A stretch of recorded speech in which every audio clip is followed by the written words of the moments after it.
Surabhi. I just went, but Oh, I can. sorry.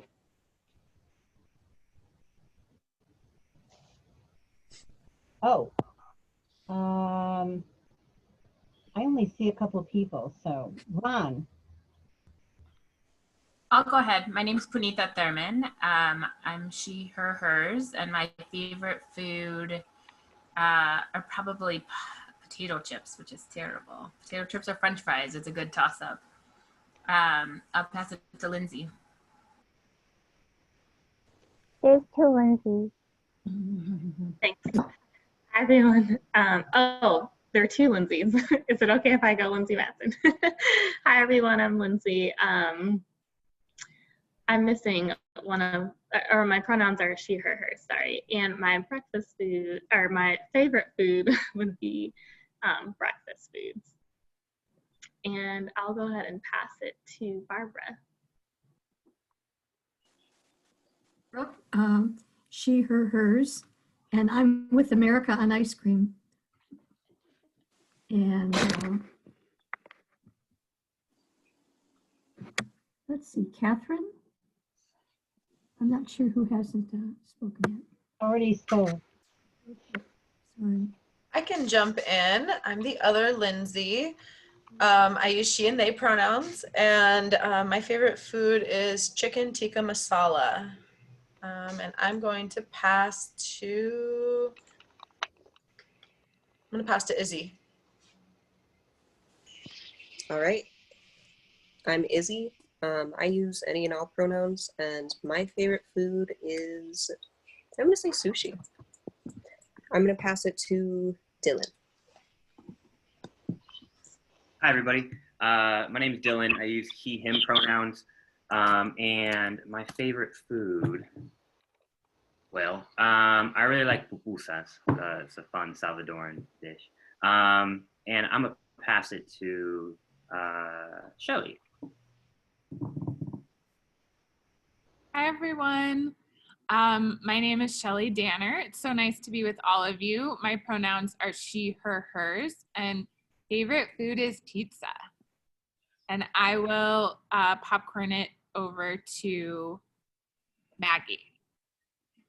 Hi, everyone. I'm Maggie with Building the Engine. So I guess the question is favorite food. And I'm just gonna pay tribute to my ethnic heritage.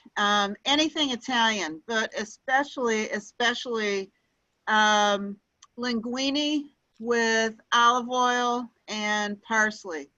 Mm.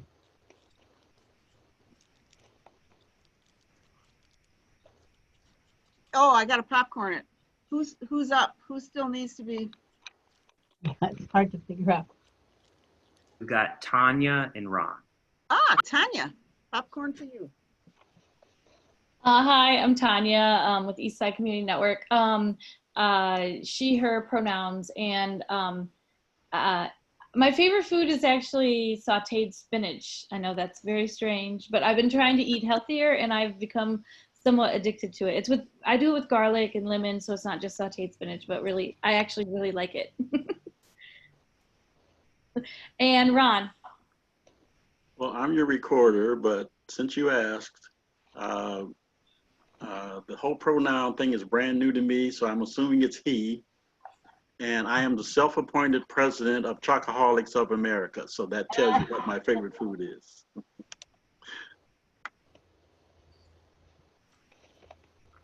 Did everyone go? Yeah, I think that was everyone. Okay, great. So we're gonna get into the agenda for today. So we just did quick introductions just so we can know each other and be familiar. Then we're gonna go over what 482 Forward is. Me, Amna, Dylan, Lindsay, and an alumni, America, are all part of 482 Forward. We're gonna discuss what it is and go over the organizing cycle. Then we'll do a quick presentation on the 482 Forward platform and how that connects with our Michigan schools. We're gonna go into a game of Jeopardy, which will address the BPSCD and state education budgets, the mental health services funding, and virtual learning. Then we'll end it off with a discussion and closing. So again, I am one of your co-facilitators, Surabhi. And I'll pass it to Amna. Yeah, hi. So, I'm Amna. I'm one of the co-presenters, helping Surabhi. We are both from 42 Forward Youth Collective, a citywide education organizing network in Detroit. Yep. And we're just really happy to be here today to talk about mental health during virtual learning and just, you know, what students go through, how it can be better, just basically the needs of the students as a priority. Right. All right, so the 424 Youth Collective is a youth organizing a collective based off of youth-led activities and programs, just teaching youth about organizing, political education, all these good resources that they need as future organizers. Just teaching them how to individually better their schools and better their community around them. And just making sure that youth know that they have a voice, that their opinions matter, and that they have a place in not only school voice, but in our society as well. Because, yeah, so 42 Youth Collective is just based off of youth voice in education and just advocating for education justice. Yeah. So 42 Forward is composed of neighborhood organizations, parents, and youth that are committed to ensuring that all Detroit children have access to an excellent education, regardless of what their race is, what their neighborhood status is. And together, we are all building power to make sure that there is systemic change and win educational justice for our communities. So the way a cycle that we use for organizing to make sure that we're doing like educational justice things, such as listening sessions and like activities that we do, we use a organizing cycle. So the first step of our organizing cycle is listening. We want to listen to what the problem is. We want to listen to our community and know what it is. And listening to our community is part of our research. We go out and look at what certain issues are, what are points in the issues, and what we can do to take action.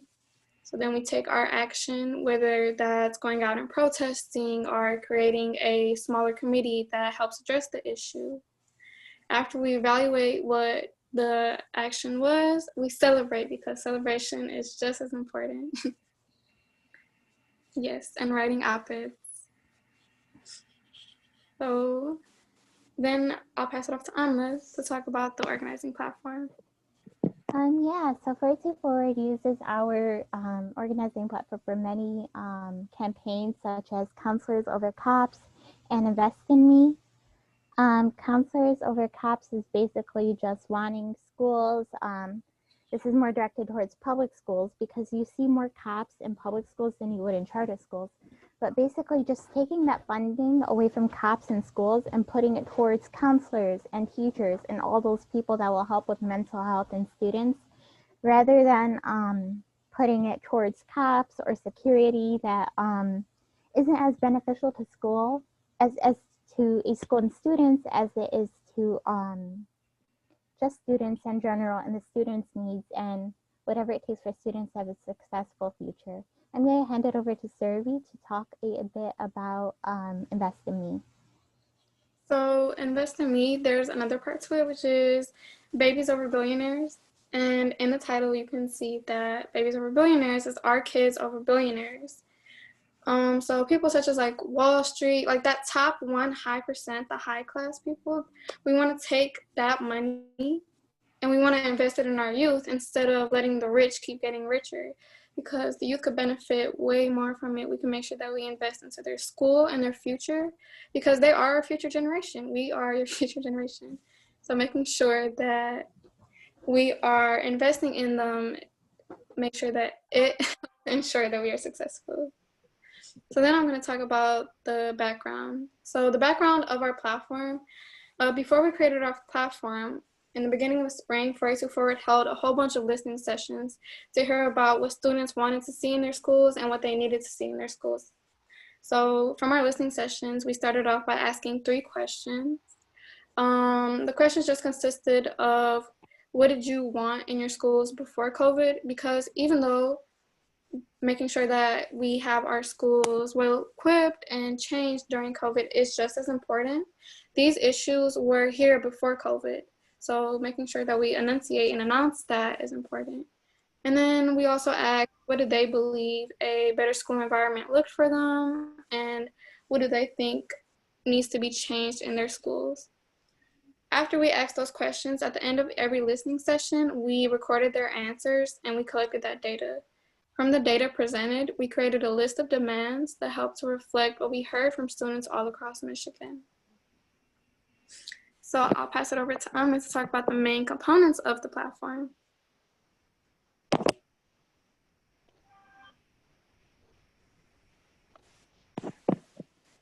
I think you're muted. I'm sorry, everyone. I was muted. Thank you.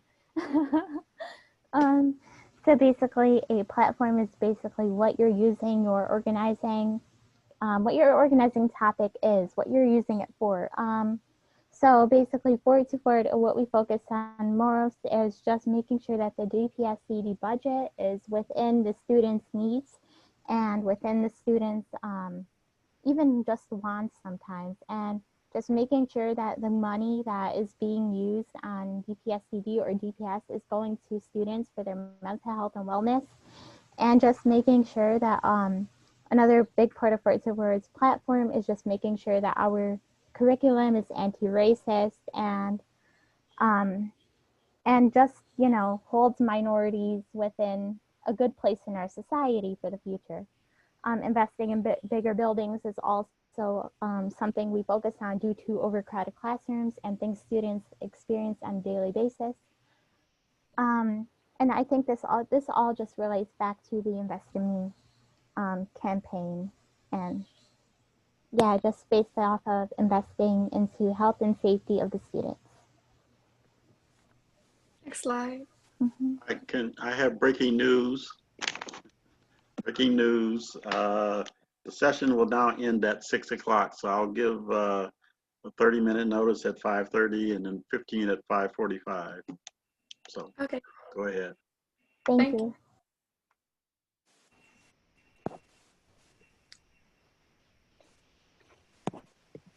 Amna, you're still muted. Oh, okay. Thank you. Hi. So relation to virtual learning. Now more than ever, I feel like students struggling with virtual learning, not as much in-person contact. We need a more anti-racist curriculum for students. We need better learning for students, certified teachers, all these things that we need during virtual learning to make sure that students have the same opportunities and the same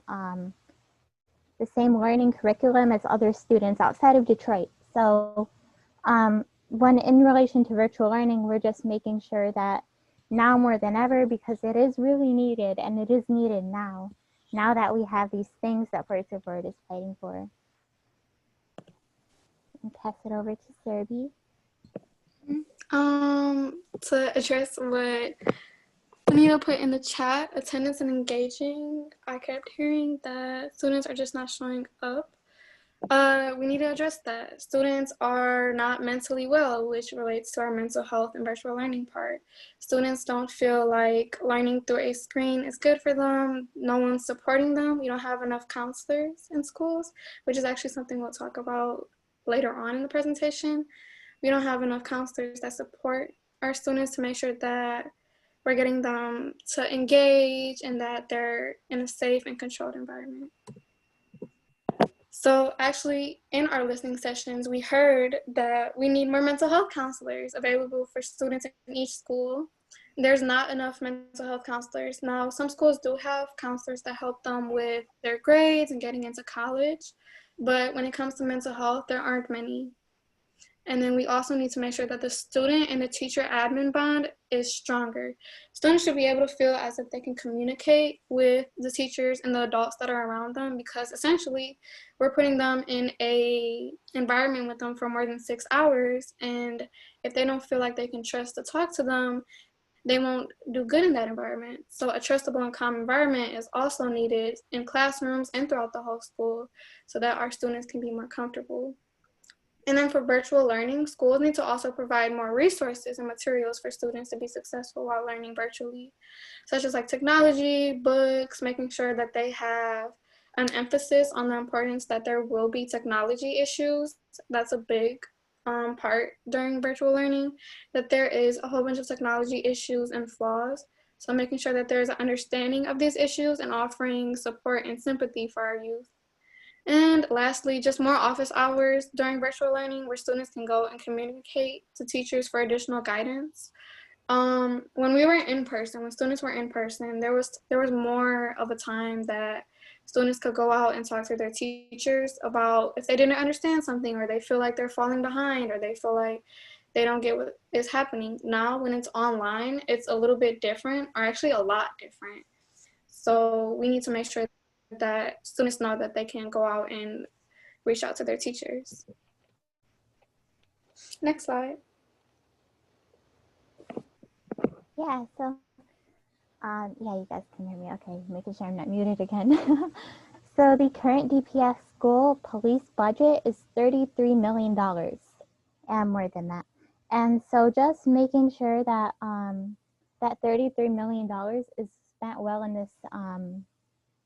this community and for our students is a tough question because a lot of students in Detroit don't feel like that $33 million is spent on them and is spent towards them and for their safety and with their concerns and with them as a priority. So it's interesting because that $33 million is going to policing in schools, and students don't feel like that's in the best interests of them. And this money, honestly, $33 million can be spent on so many other things, and people just need to listen to the students. And honestly, I even asked them this question: does this represent the best interest in our students and communities? And going to the people who experience this firsthand, who are being spent on by DPS is, I think is the best way to go about this. Next slide, Lindsay. Thank you. So we know that $33 million is going to the BPACD police budget. That amount of money just for policing in schools is not necessary at all. It doesn't ensure that students are safe. Students feel like they aren't safe with all those policing in schools due to all of the encounters that they face with police in schools. So if we were able to reallocate that $33 million into, for say, BPACD nurses, we can see that their budget is about $1 million and $200,000. That isn't a lot. There is almost like 3,000 kids to one nurse. If there's about 3,000 kids to one nurse, and we can see that their budget isn't that much, we can see that their salary isn't as good either. Sorry. And then we can see that the DPSCD social worker budget is also about $800,000, and we know that there's about 4,000 students to every one social worker. So these ratios aren't adding up to what the police budget is, and they aren't also adding up to what the nurses and social workers budget is. The budgets for the nurses and the social workers is way underfunded than what is for the.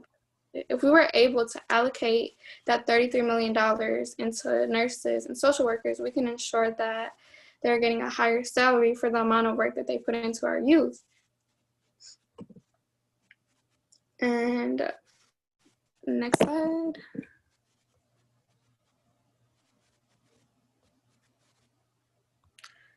So we know that identifying these issues in our schools, such as having a lack of salary for our teachers, having a lack of mental health support, having the lack of resources, we know that just identifying these issues isn't enough. We also need to think of new ways to structure our schools so that they can serve our students' needs and ensure that our students are getting the best education that they can be getting. Because to reiterate, our students are the future. So investing in our future will help overall, making sure that they're getting the best quality that they deserve. Next slide. So now we're gonna play a quick game of Jeopardy! We will need 3 volunteers for this game. So if 3 people would be willing to participate. Do we want to pause real quick and see if people have any questions about what you've shared, or do you have that built in later? I will do that for discussion.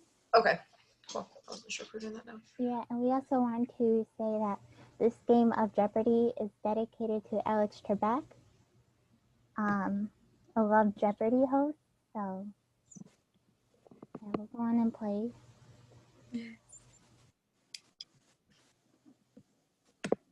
So do 3 people want to participate in the game? Who are our volunteers? I see America raising her hand. I see Izzy. Izzy.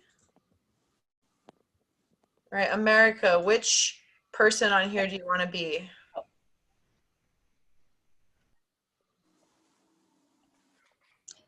I would like the celery because it's funny looking. Celery. All right. Izzy, who would you like to be? Can I be the lemon? Lemon. Do we need one more? Do we have one more volunteer, y'all?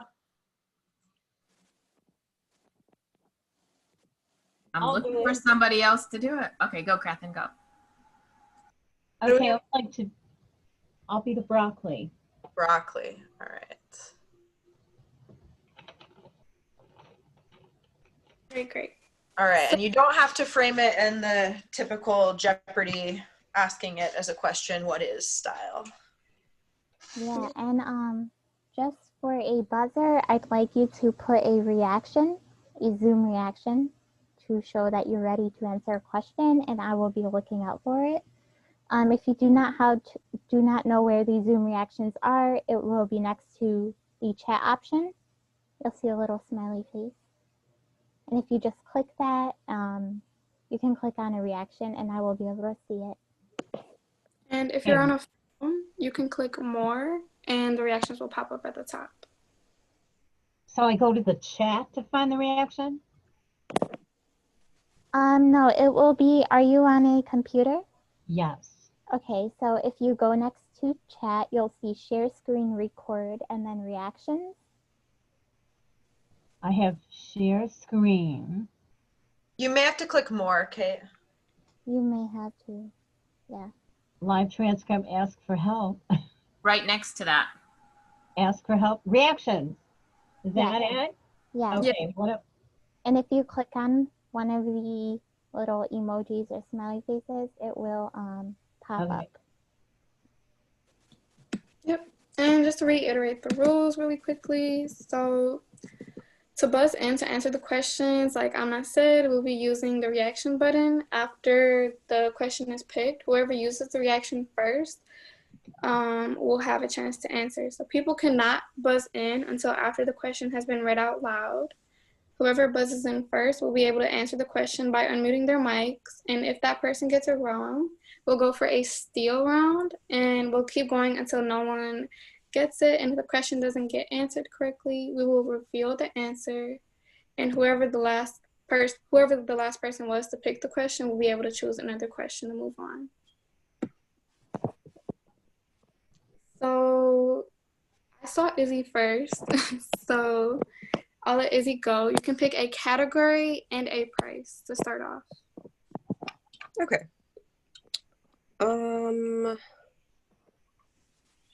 Can I do history of education in Michigan / Detroit? I'll start off with 200. So whichever question is picked after it's picked is going to be read out loud, and then that's when Amna will see who raises the reaction first. So the question is, true or false, students are allowed to be voting members of district school boards in Michigan? I'd like to ask, where's the red button? Or what is the red button? Anything you want. The reaction can be anything you want. Oh, sorry, I was muted. Anything you want. But so Izzy did put her little reaction first. I'm gonna guess false.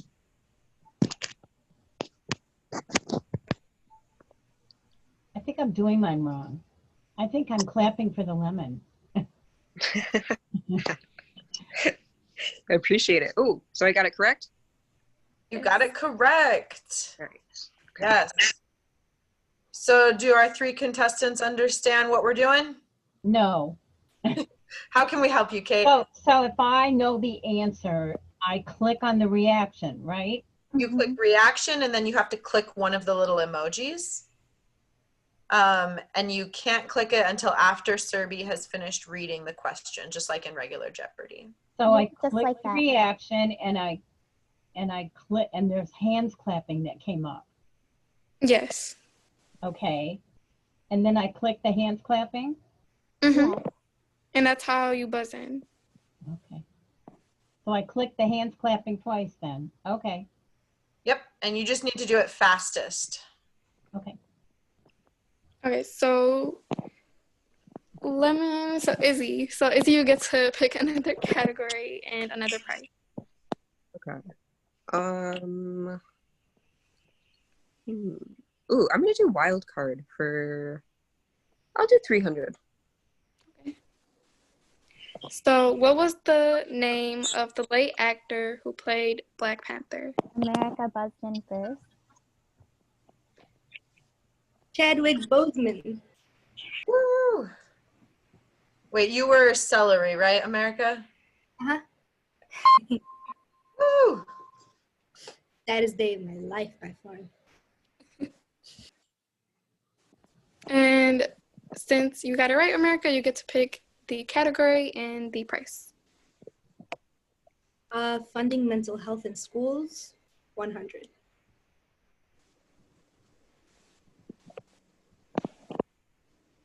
Blank justice is the practice of addressing harm caused between people. Oh, Izzy went first. Is it transformative justice?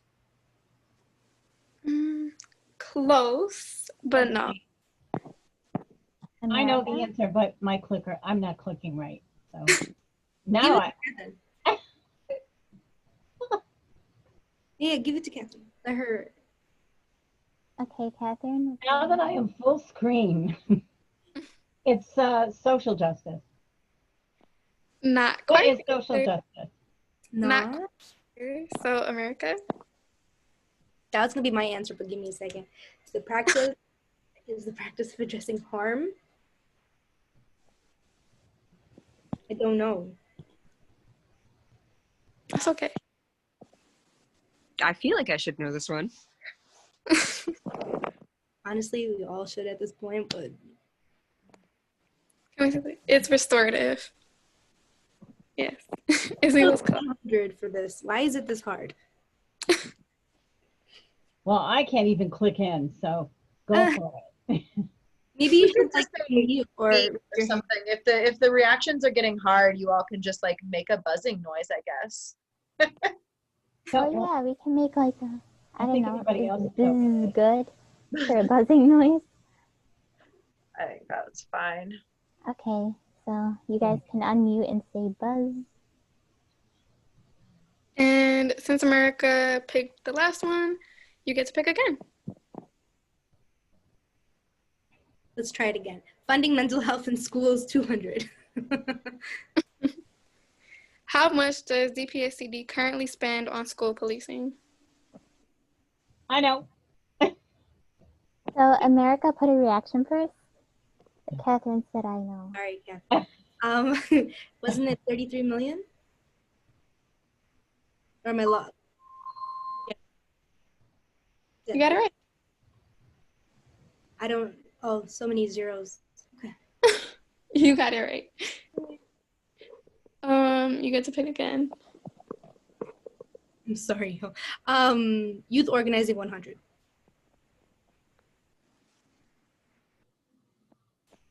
Do youth have the power to organize for policy change? I saw Catherine raise her hand. Okay. Oh, I did it. Yes.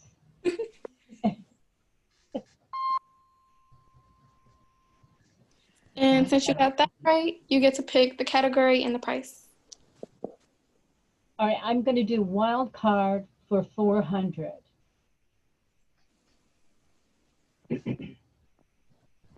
How many distinct charter districts are in Detroit?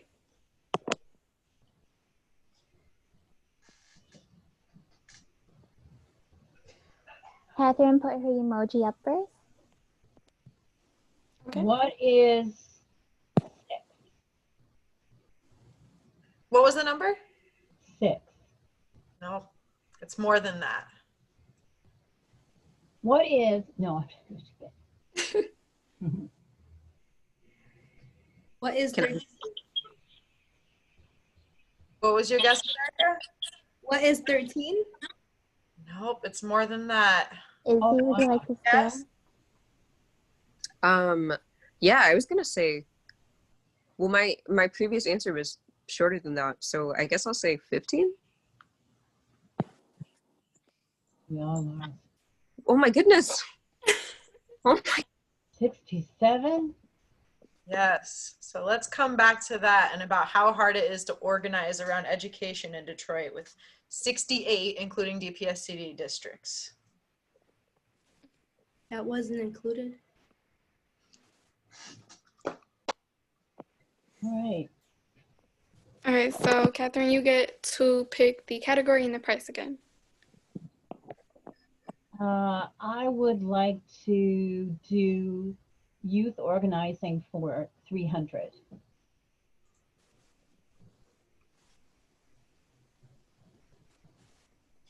What are the components of the 482 Forward organizing cycle? I saw Izzy buzzing first. I did it before she read the question, though. My bad. I think you're still good. You still. Yeah. Okay. The components of the organizing cycle. It was listening, research, action, and then evaluation. Yes. Yeah. What's it? I thought celebrate was in there. Oh. Oh, okay. Evaluation and celebration. Yes, it's a combined step. Yeah. Oh, okay. And Izzy, you get to pick. Okay. I'm gonna do funding mental health in schools for 300. How much money do we need in Michigan for all schools to be fully and equitably funded? Ooh.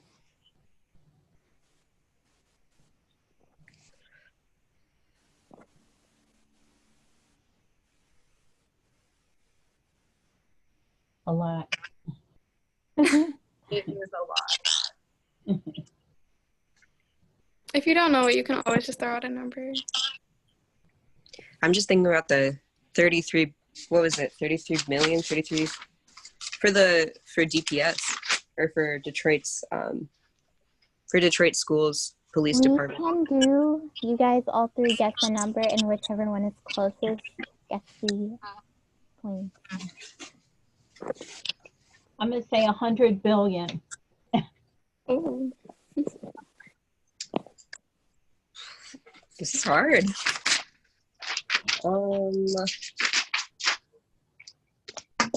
I'm gonna say, I'll say like 50 billion.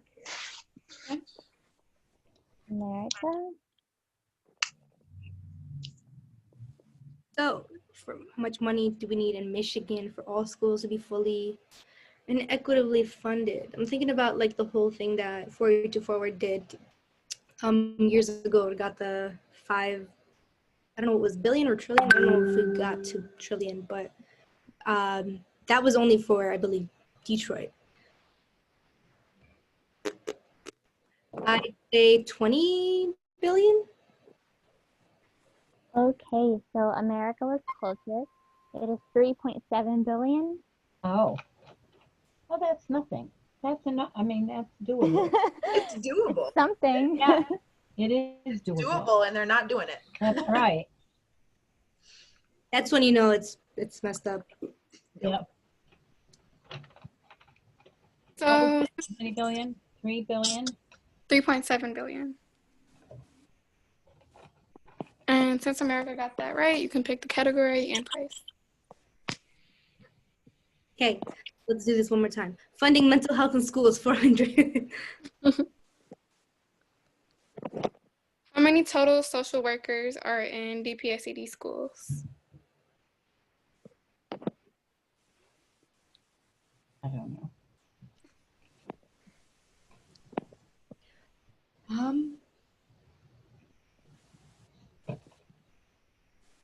America? So, considering we have about 68 districts, I'm gonna go with Just DPSCD schools. oh, just DPSCD. Huh. I'd say 100. It's not even that, is it? Okay. Yeah, but there's like, Would Izzy or Catherine like to steal?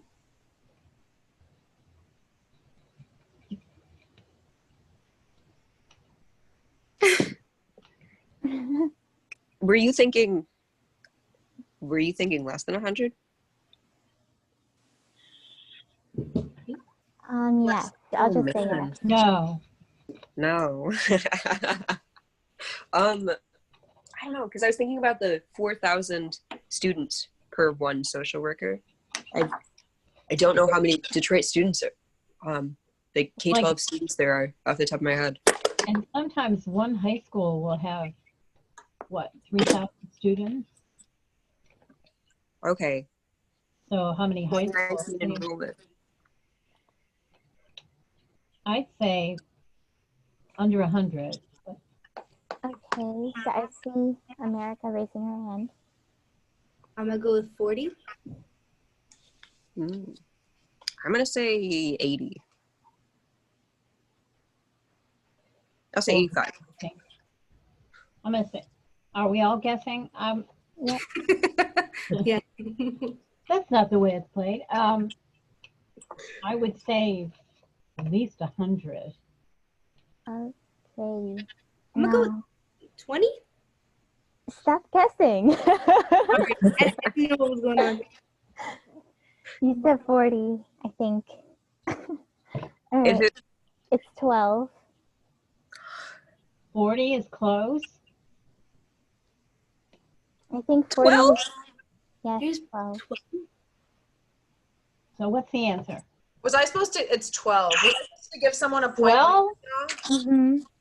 Oh, sorry, I didn't. I don't know how to. So I don't think we give anyone a point only because they weren't. I can That give is America. Or we can give the one who said 40 a point because they were closest. Okay.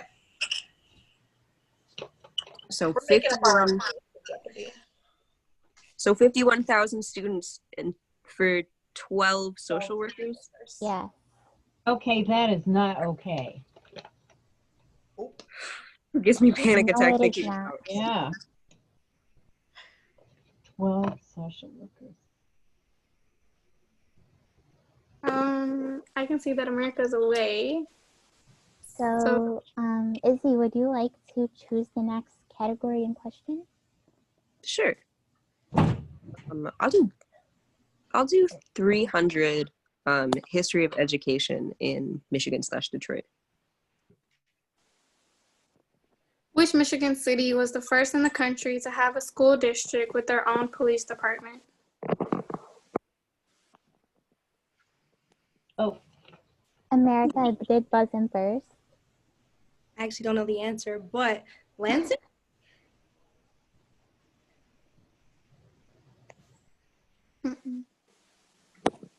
Catherine buzzed in. pardon? I'm going to say Detroit. Nope. I quit taking away points from y'all because I didn't want you to be in negative. You're so kind. I felt Time alert, it is now 5:30 p.m. We have 30 minutes left. all right, cool. Thank you, Ron. I'm gonna say Dearborn. America buzzed in again, but it's Flynn. Flynn. I was gonna say that. Damn it. Ah! One guess per person. We're being pretty I was nice, y'all. too. Yeah. Because I was thinking like usually police would be in areas that are underprivileged or being exploited, you know. So if not Detroit, the next one was Flynn. Yep. Yeah. It's not common for school That's districts to have their whole own police department. There's less than, what, Dylan, 20, I think, in the whole country. School districts have their own police department, and both Flint and Detroit do. Mm. I mean, I know universities do, but that's a little different. Yep. So if you can go again for this one. Okay. I'm gonna do. I'll do wild card for 200. Good one. How many stripes does the average zebra have? We'll do closest on this one. Yeah. America buzzed in. These are fun. Random question. Is it white with black stripes or black with white stripes? That is a good question. It's still a zebra either way. But it's a question that needs answered. I'd go about 200. Really? Wow, I'm thinking. With no back knowledge at all. Catherine, don't. Me either. Yeah, me either. Because I'm gonna go with 25. Okay, Izzy is gonna get it right. I feel good about the number 279. Okay. That number comes to mind. It's gonna go to Catherine.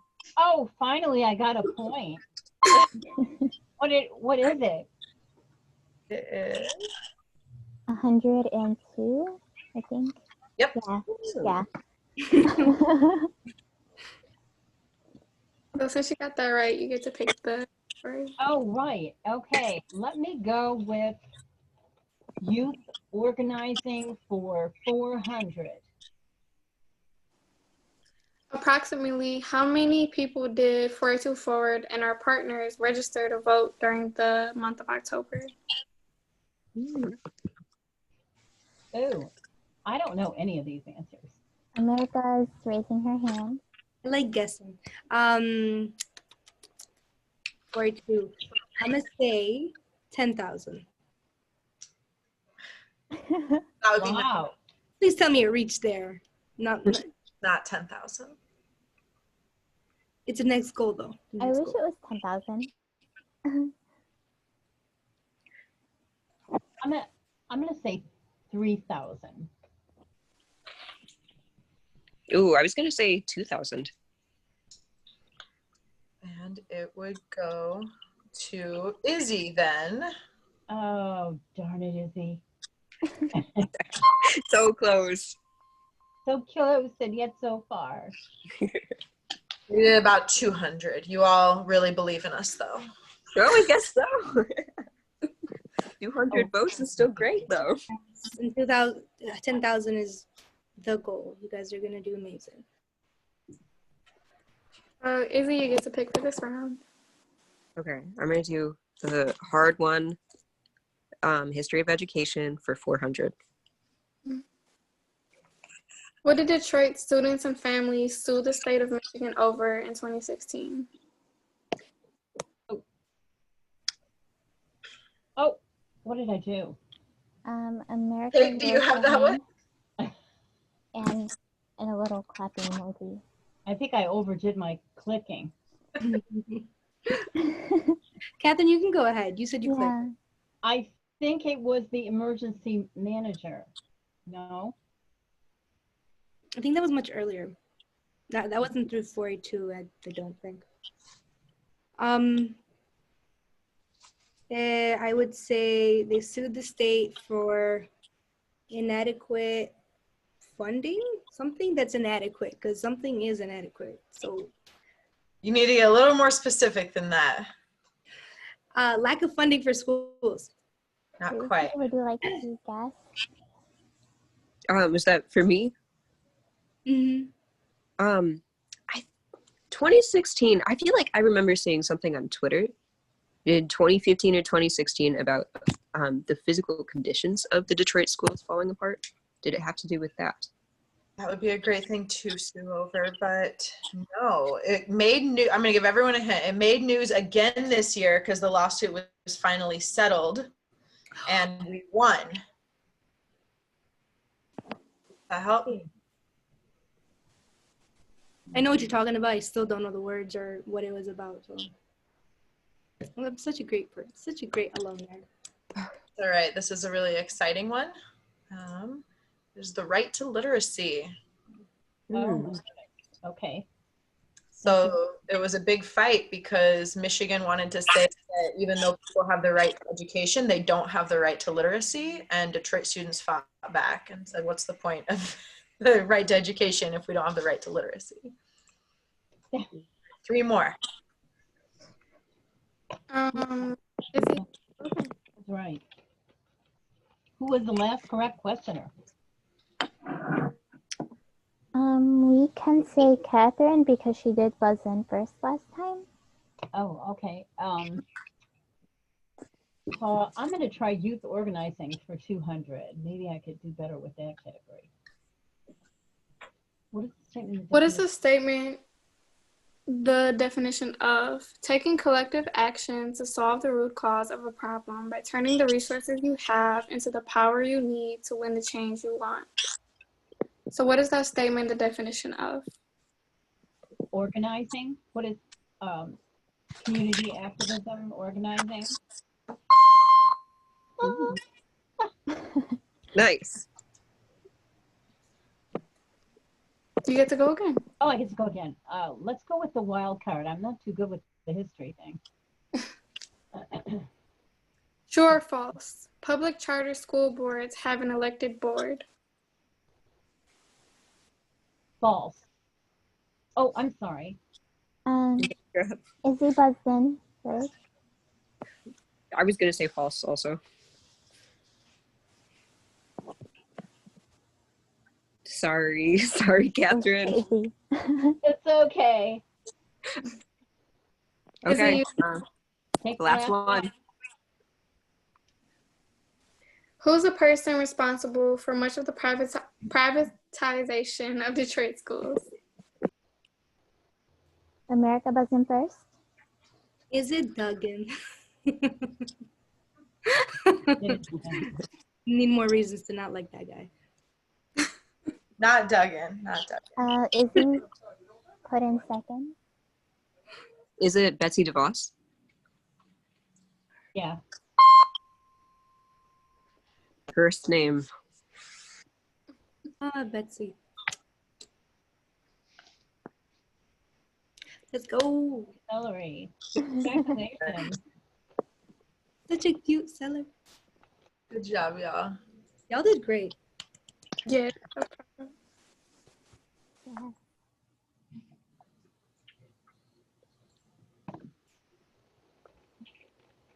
So that was a lot of information that we covered in the Jeopardy questions and that we covered in the presentation. So to start our discussion off, I'm actually going to be looking in the chat first, just so that we can address those.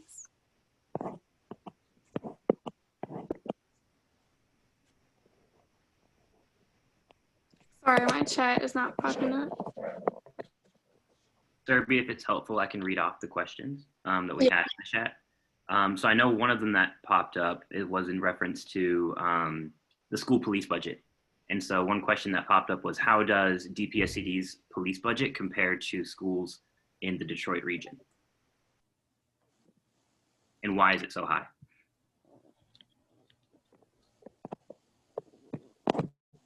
My thing's not working.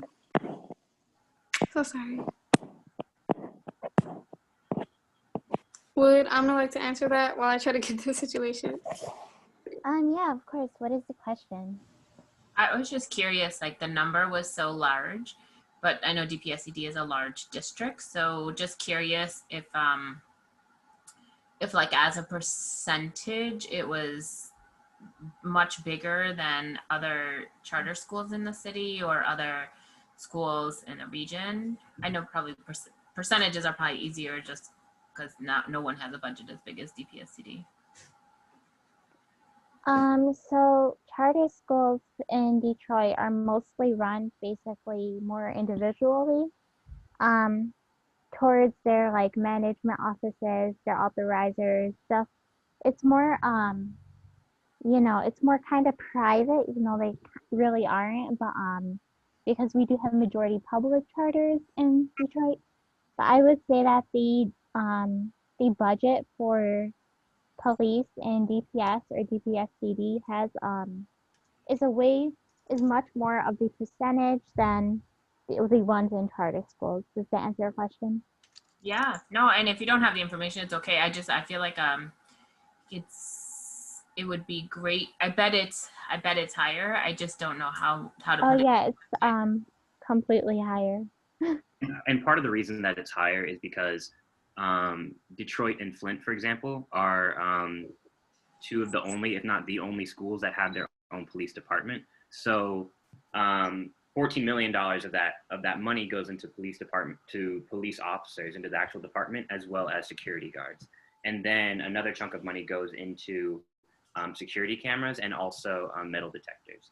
And so whereas with charter schools, which are typically smaller too, right, people usually just do contracts, and public schools typically also do contracts, right? And so it's a much bigger, we do have the numbers, I just don't have them right here, but we have, within 482, we have a research team that is doing research on DPSCD and also in charters and also in the suburbs. And that information is like publicly available. I just have to find it and then we can make it available. But the reason that it's so much bigger is because they employ their own department within the district, whereas most people do contracting, and they call them resource officers regardless, but they contract with local police departments. And so if you think about it, it's kind of like a double whammy when you have Detroit Public Schools' own police department, plus if there's ever a partnership with Detroit Police, there's quite a lot of policing going on of students within Detroit.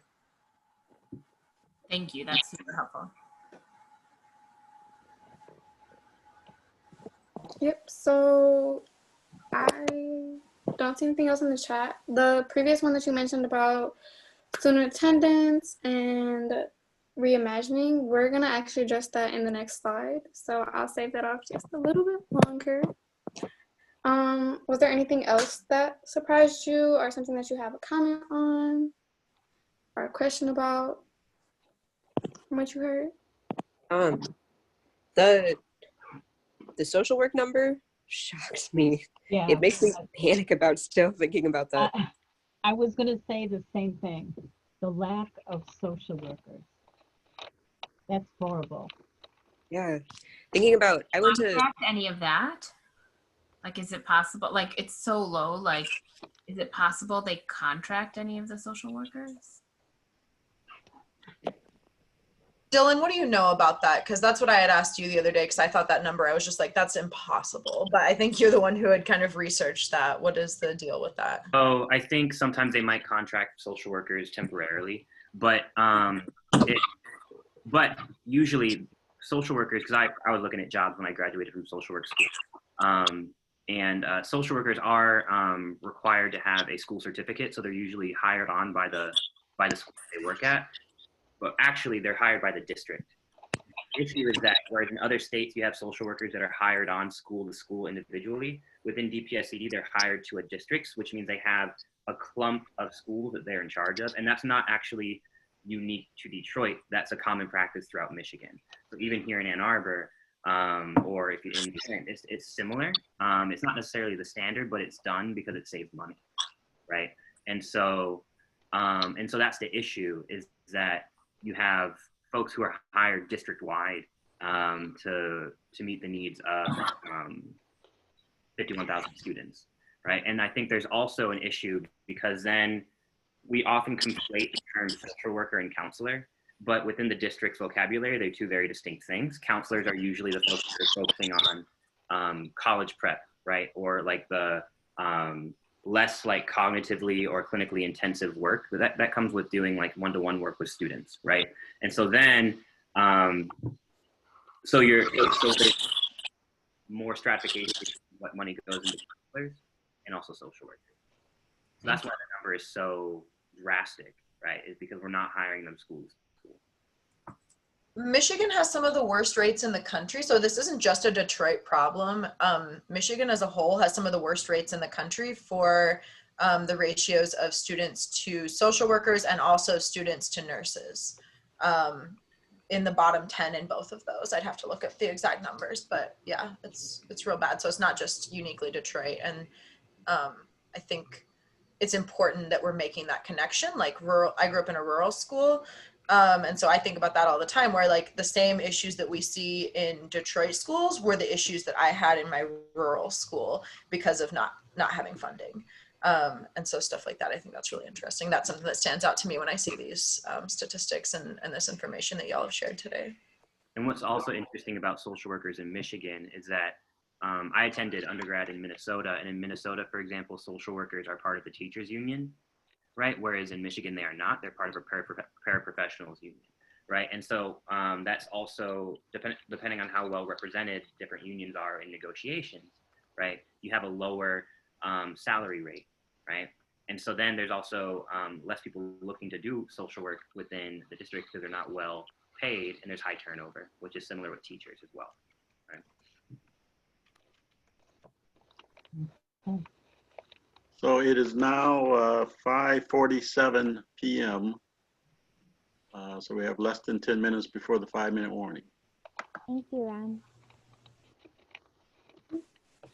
Anything else that was surprising or question?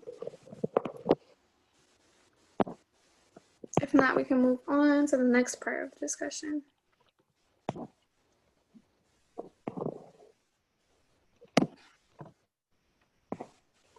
Yeah, so Lindsay will put the Jamboard link into the chat.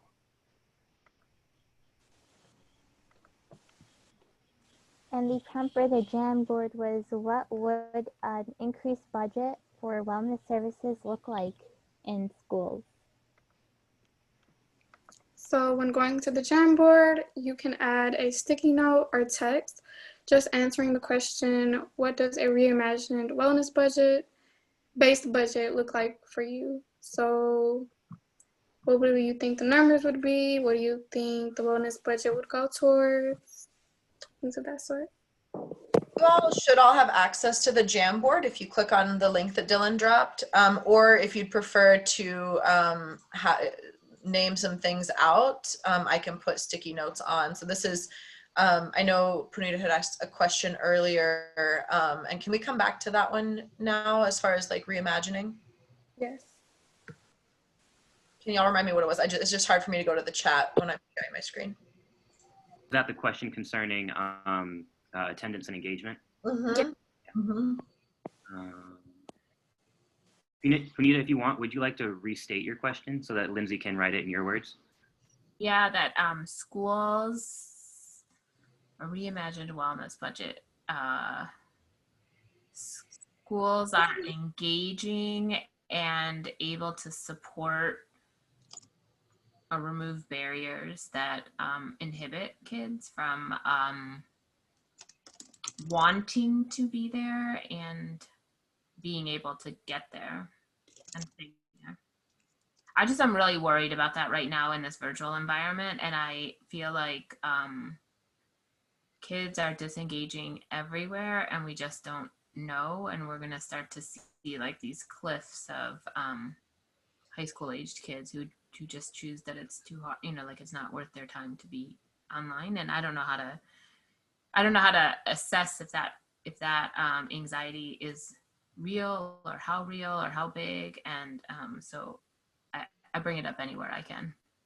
That's actually really important. As a sophomore that goes to a BECDD high school, I can definitely tell you that the anxiety of going to school, like in a virtual setting, like looking online, it is very stressful. Although some schools are starting to shorten their schedule so that students are looking at a screen less, students still feel like they can engage through a screen. It's just like looking at someone literally through a computer screen. So people aren't able to really connect with the teachers. I know that I struggled a lot with connecting with my teachers in the beginning of virtual learning this year. I wasn't able to fully stay focused. There's like the environment matters. A lot of students go to virtual school in their rooms because they want to stay away from like other distractions. And in your room, there's a bed right there. And a lot of students think that, instead I can just lay down in my bed and do school like that. And I know that's like that's the main issue, or one of the main issues, that a lot of people are just tired and don't want to do virtual learning anymore. They want to go back in person. I'm with them. I hear you. I want it to for my kids. Yeah. Mm-hmm. Izzy, I'm wondering if I can kind of put you on the spot. You talked a lot in yesterday's panel about mental health and how important that is, like kind of like commercials say now more than ever. So what are your thoughts as far as what a budget should look like to reflect the fact that we care about mental health? Yeah. I think it would be really cool if our schools could introduce,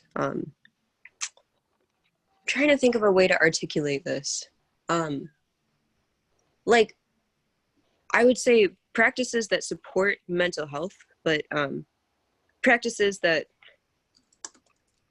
like group practices, like say having this is just a hypothetical, but like, for instance, having an anxiety support group for students where they can go and connect with other peers who are struggling with the same things they are and talk about that, and like, not deal with that by themselves, and also not deal with that with like perhaps a scary therapist who's writing down everything that you're saying.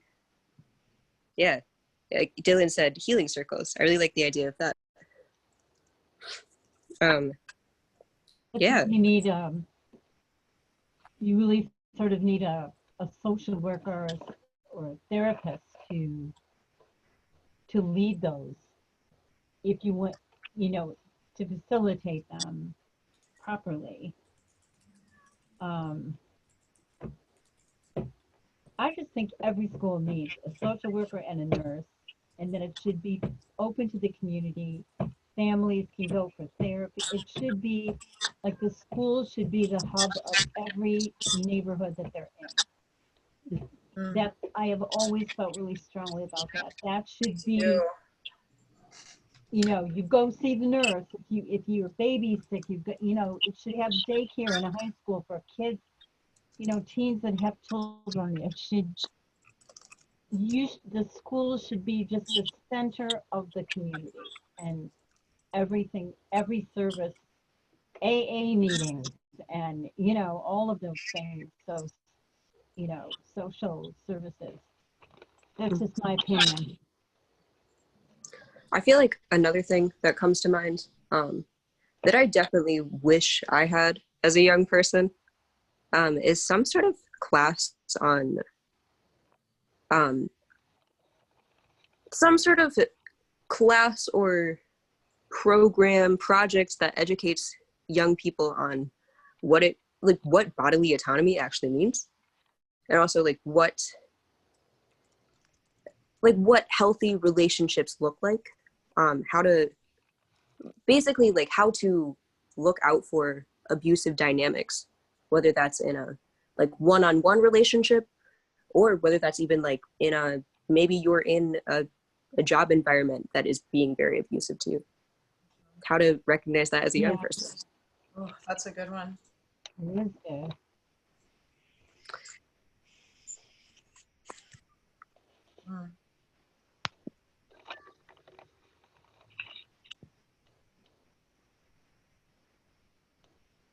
Yeah, a lot of adult educators would also really benefit from that. I agree.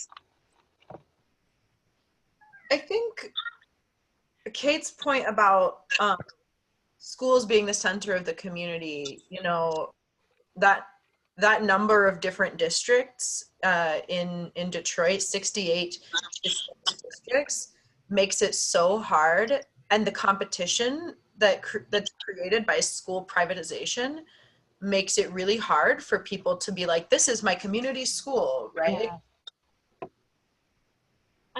You know, way back 100 years ago when I was younger and they had busing to integrate the schools, I I know they thought that was a really good thing.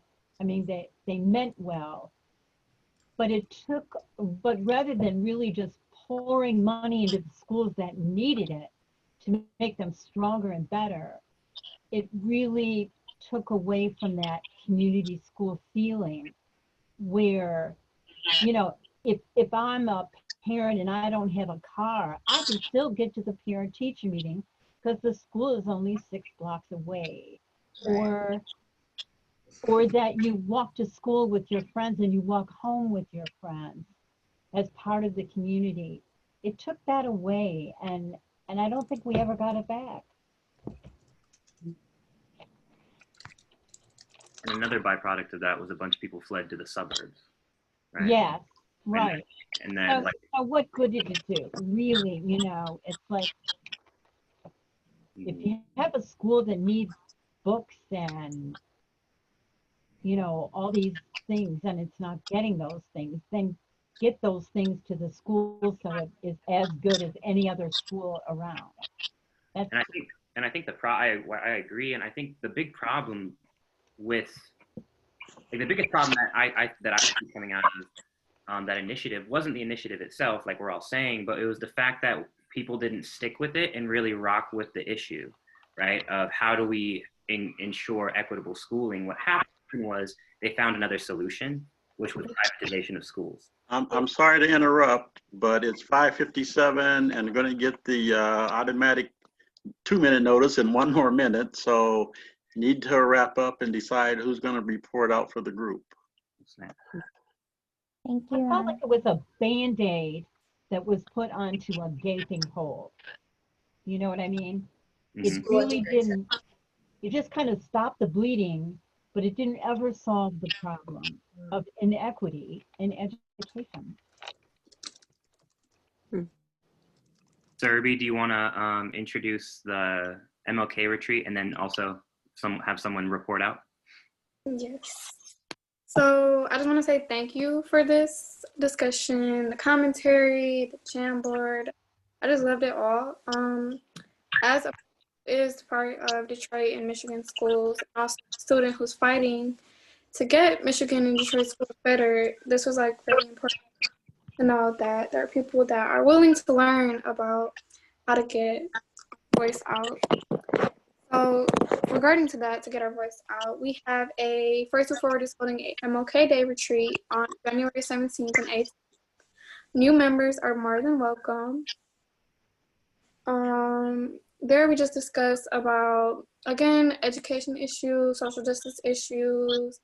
We go over what First to Forward does. So if you are interested, you are more than welcome and invited to fill out the form that Dylan just put in the chat. And I think that's pretty much it. Since there is 1 minute left and remaining, and we're gonna go back automatically, I would say put any questions or comments in the chat, but the time limit. So, but I just want to say thank you again. This was really important, and I'm like really excited for the conversations we had today. Yes, thank you guys. Thank you everyone for taking the time to sit here and listen. Jeopardy was really fun. Thank you guys for putting this together. Yeah, thank you. Amna or Surabhi, are y'all reporting out then? We can. Okay.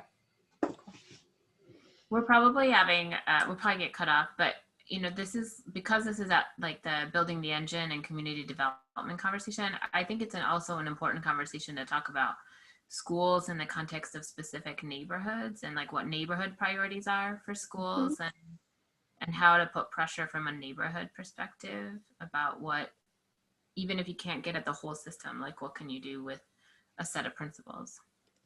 Yes.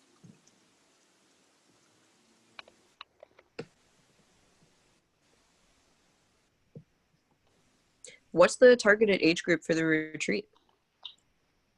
All ages. So Oh, cool. yeah. Whether you're a new member, if you're not part of Forward to Forward at all, you can always come. It is a 2-day long retreat. Everyone is welcome. There's no targeted certain age group, and yeah. Cool. Thanks.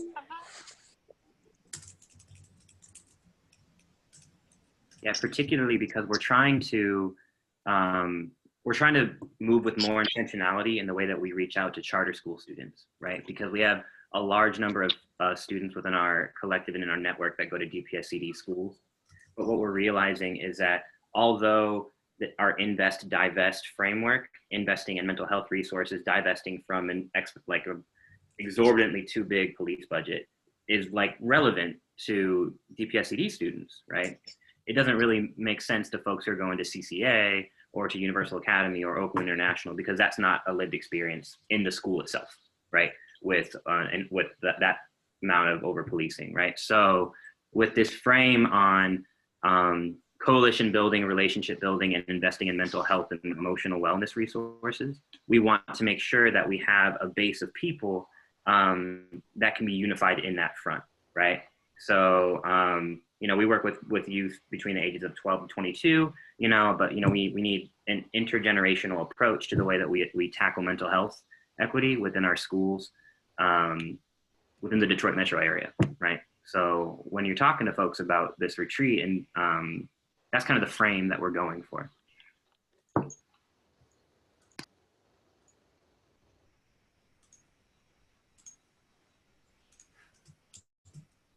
Awesome. Thanks, everyone. Looks like we're about to go back. Amna and Surabhi, do you want me to put this screen up when y'all are reporting out? The Jamboard screen? Yeah. Yes, please. Thank you, Lindsay. Mm-hmm. I love the colors too, Lindsay. You did that like super well. Very well.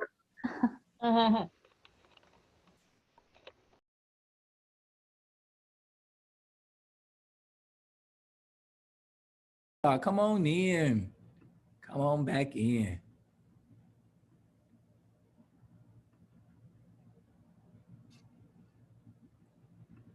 Hey, Orlando, I've been jumping around to the different breakout discussions. Some really, really dynamic conversation. Yeah, I would say so. I was in one room and it was really powerful. Yep. Can't wait to hear about it. So hopefully everybody has their designated reporter outers. Yeah, I think my sense of it is that the facilitators believe that they're doing the reports out. Okay, wrong, great. but yeah. That's fine. That's fine. Yep. Camille, we'll wait for you to give us the cue to go ahead and get started once everyone is sort of back. Okay, I'm looking out and it looks like everyone is back here. Let me just check real quick. Yeah, I think everybody is back in the main room. All right, Alondra, take it away. Okay, so we wanted to have a conversation where everyone could just highlight what they heard, comments that were made, or what was talked about within your breakout session. Are we going in a specific order, Orlando, or are we just gonna have So everybody had session numbers. We had session 1, session 2, session 3. So session 1 through 6, and so we can count them out.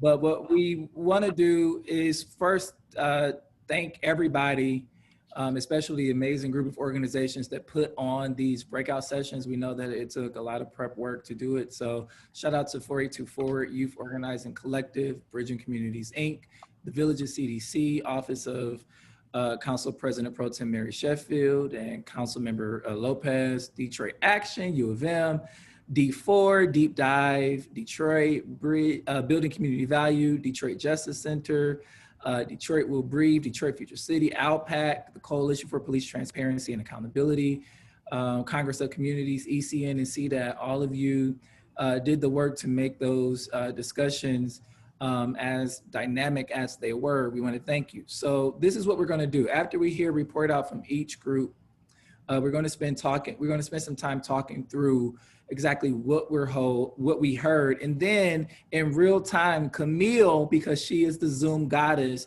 is going to create a snap poll to help us organize some of the big themes that are coming out of what we are talking about. And I'll ask you all, so make sure that you have your unmute button handy, or the chat function ready to go around some of the big themes that you heard in the report outs. So each group has 3 minutes to report out.